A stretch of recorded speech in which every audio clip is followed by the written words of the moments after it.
ఉస్నాబాద్లో గాంధీ విగ్రహం ఆవిష్కరణ. ఉస్నాబాద్ పట్టణంలోని గాంధీ చౌరస్తాలో జాతిపిత మహాత్మా గాంధీ విగ్రహాన్ని మంత్రి పొన్నం ప్రభాకర్ ఆవిష్కరించారు. ఈ కార్యక్రమంలో ఉస్నాబాద్ మున్సిపల్ చైర్మన్ ఆకుల రజిత, వెంకన్న కౌన్సిలర్లు పాల్గొన్నారు. మంత్రి పొన్నం ప్రభాకర్ మాట్లాడుతూ, మన దేశానికి స్వతంత్రం తీసుకువచ్చిన మహాత్మా గాంధీ విగ్రహాన్ని ఆవిష్కరించడం గర్వకారణంగా ఉందని అన్నారు. 1959లో బొప్పరాజు గారు గాంధీ విగ్రహాన్ని ఆవిష్కరించారు. ఇప్పుడు ఉస్నాబాద్ పట్టణానికి మారుతున్న అవసరాలకు అనుగుణంగా గాంధీ జంక్షన్ను సుందరీకరణ చేయడం జరిగింది. ఈ విగ్రహాన్ని చూసిన ప్రతి ఒక్కరికి గాంధీ గారి స్ఫూర్తి కలగాలి అని చెప్పారు. అతను ఇంకా మాట్లాడుతూ, ఉస్నాబాద్ అభివృద్ధి పట్ల అభివృద్ధి దృష్టి ఉంది. కొత్తపల్లి నుండి ఉస్నాబాద్ వరకు 4 లైన్ల రోడ్డు నిర్మాణం చేపడుతున్నాం. ఉస్నాబాద్ అభివృద్ధి పట్ల ప్రభుత్వం దృష్టి ఉంది. కొత్తపల్లి నుండి ఉస్నాబాద్ వరకు 4 లైన్ల రోడ్లు నిర్మాణం చేపడుతున్నాం. రహదారి ప్రాజెక్టు వల్ల ప్రజల ఇళ్లకు నష్టం జరగకుండా హాస్పిటల్ వరకు మాత్రమే చేపడతామన్నారు. జనవరి 26, 2026 నాటికి ఉస్నాబాద్ పట్టణానికి మంచి రింగ్ రోడ్డు ఏర్పాటు చేస్తామని, విద్య, వైద్యం, వ్యవసాయం, ఉపాధి అవకాశాలు మరింత మెరుగుదల కోసం చర్యలు తీసుకుంటామని తెలిపారు. చౌటపల్లిలో పారిశ్రామిక కారిడార్ ఏర్పాటుకు చర్యలు చేపడుతున్నామని అన్నారు. రైతులకు రైతు భరోసా పథకం ద్వారా భూమి లేని ఉపాధి కూలీలకు ఇందిరమ్మ ఆత్మీయ భరోసా అందిస్తామని తెలిపారు. అలాగే అసంపూర్తిగా ఉన్న డబుల్ బెడ్రూమ్ ఇళ్లకు నిధులు కేటాయించి నిర్మాణం పూర్తి చేస్తామని తెలిపారు. ఉస్నాబాద్ ప్రాంతం అన్ని రంగాలు అభివృద్ధి చేసేందుకు కట్టుబడి ఉన్నామని మంత్రి స్పష్టం చేశారు.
ఉన్నాడు, అందరు ఉన్నారు.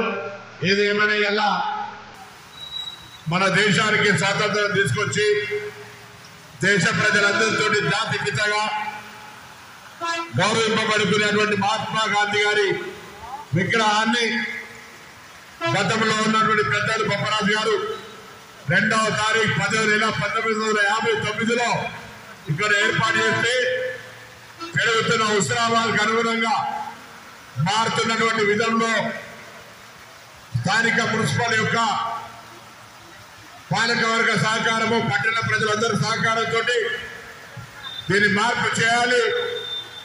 హుస్నాబాద్కు ఈ గాంధీ చౌరస్తా జంక్షన్ రేపు రాగానే ఒక సుందరంగా కనబడి గాంధీ తాత స్ఫూర్తిని మనం పొందాలనే ఆలోచనతో ఈ కార్యక్రమం చేయడం జరిగింది. ఇలా గాంధీ గారికి హృదయపూర్వకంగా మన అందరం కూడా నివాళులు అర్పిస్తూ ఉన్నాం.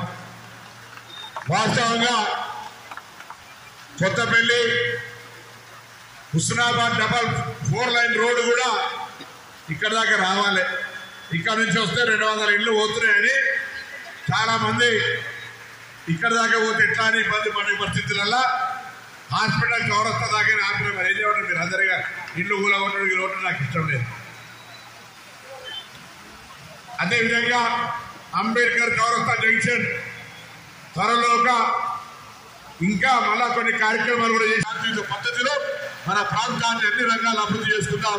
మీ అందరి ఆశీర్వాదం సహకరించని కోరుతూ అందరి హృదయపూర్వకంగా నమస్కారం. పెద్దలందరూ, పట్టణ కౌన్సిలర్లు, ముఖ్యులందరికీ జీవితం ఒక్కొక్కరు వచ్చి దండేసి నివాళులు అర్పించుకోవాల్సింది కోరుతారు. దండలు ఎక్కువైతే ఇక్కడ దండలు వేసి నివాళులు అర్పించినట్టే మాట మనవి చేస్తూ అందరికీ పేరు పేరున నమస్కారం తెలియజేస్తూ సెలవు తీసుకుంటా ఉన్నారు.